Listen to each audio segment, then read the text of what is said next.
strong.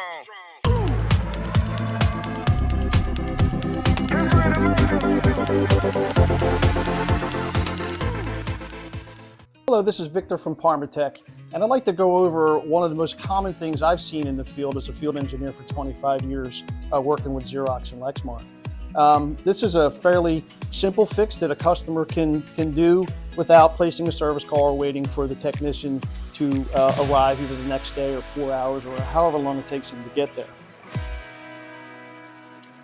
Now this problem is with the paper tray, and we all know about paper jams. So if you come over here, I will have pull this tray out. As you can see, if you look at this paper and go, oh yeah, the paper looks fine. But if you turn the paper up, the tray upside down and pull the paper out, you'll see that these papers are folded. This commonly happens when you're loading the paper tray when there's only a few pieces of paper left in it. This causes the paper to be uneven in the tray, and when that happens, the little tires can't pick up the paper properly and feed it into the machine. So you basically just want to take that paper out and use it for doodling or something. Stack your paper back in the tray nice and neatly.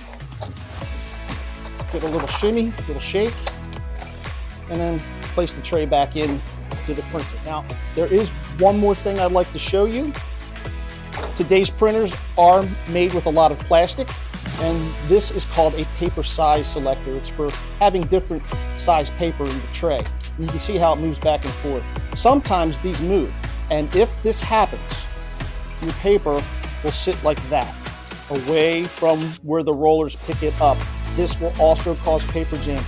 You must make sure that your paper size selector is set to the correct paper size, which in this case would be letter. So we want to set it to letter size paper, and then we would load our paper back into the tray as so. Shake.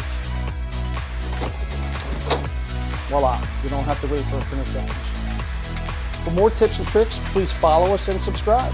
And until then, have a wonderful day.